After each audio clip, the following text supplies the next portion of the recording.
For many people, the holidays can be the most wonderful time of year, but maybe not if you're a traveler, perhaps affected by the glitch this morning when American Airlines had to ground its fleet. Now, the airline says it did request that complete ground stop for all of its planes following a technical issue this morning. It was, of course, lifted. Pete Muntine joining me now with where things stand at this hour and how the company was actually able to overcome what could have been a nightmare. Pete?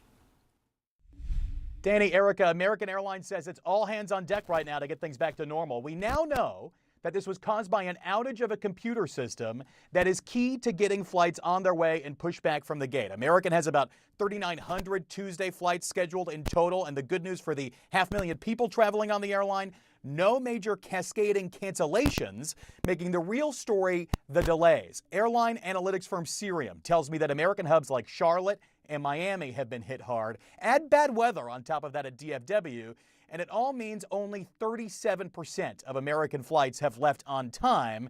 The silver lining, 93% of flights are departing within 2 hours of when they were scheduled. American spokesperson Sarah Jantz tells me the delays are to be expected, but she insists that American does have the staff in place to get things back on track quickly. This outage started at about 7 a.m. on the East Coast. All American flights held on the ground for about an hour. American now says this was an issue with an IT vendor. That network feeds into American's critical flight operations system, and without that, flights could not be dispatched. This is the statement from American Airlines.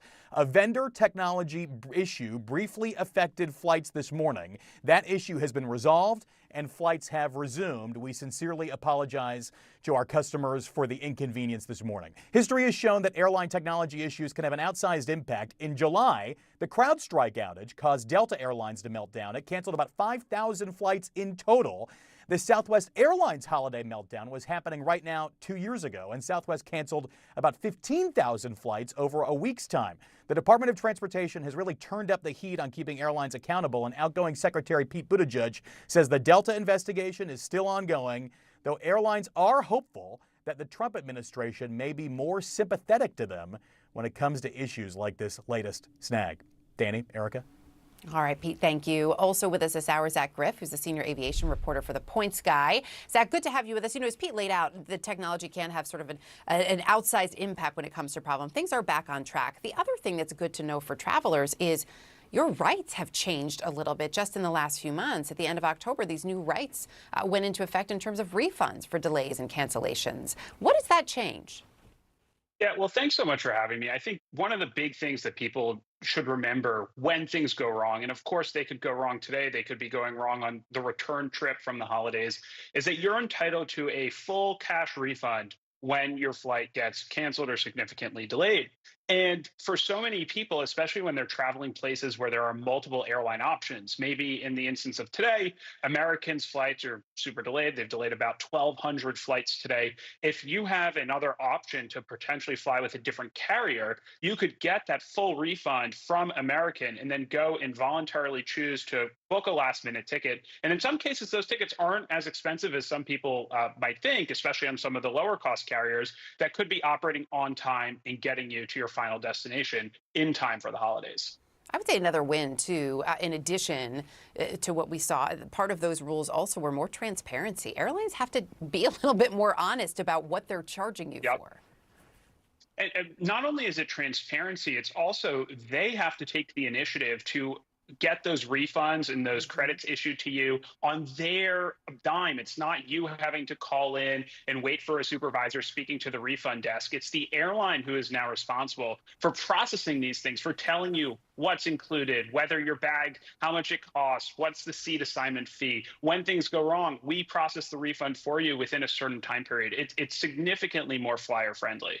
Which is great. So for somebody, just a little bit of practical, maybe some practical pro tips, if you would. So if somebody, let's say you're dealing with a canceled flight over the holidays, maybe you're just getting ready to leave for the airport and you get an alert that your flight's going to be late 2 hours or 3 hours. Are you better off still going to the airport as opposed to waiting a little bit?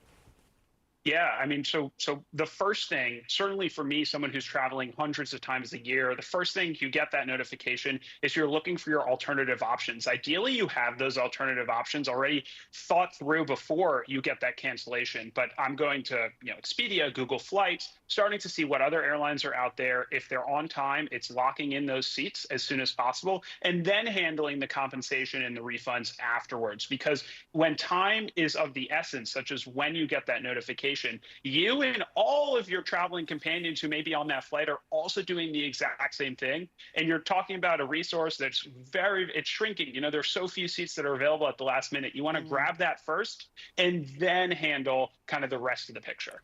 And is it better to stand in line, try to get somebody on the phone, or make the change on your app? As much as possible, doing it on the app, doing it on your phone. You can definitely stand in line because some of the more complicated itineraries may require agent assistance, but do as much as you can on your own. Some of the better tips out there is try to call a foreign language. A phone line for an airline could be so much faster than calling the traditional 1-800 number. If you have access to the club, go and speak to the customer service agents there. But all while you're doing this, make sure someone's on that phone checking the app, refreshing if new seats or a better flight becomes available. And I have to ask you, because we are in the middle, of course, of, look, it's full on winter. So who knows what can happen when Mother Nature gets involved. This always comes up with people when their flights get delayed or canceled when it's related to weather. When it's related to weather, is the airline still required to compensate you?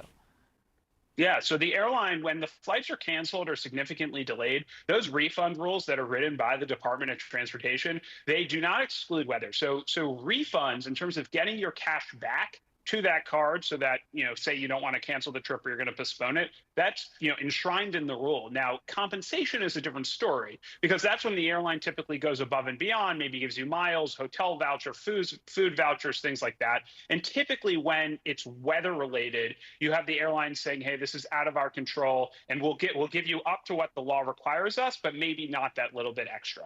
Yeah. Zach, really appreciate it. Such helpful tips and tricks ahead of this busy holiday season. Happy holidays to you. Thanks so much. Thanks. Safe travels.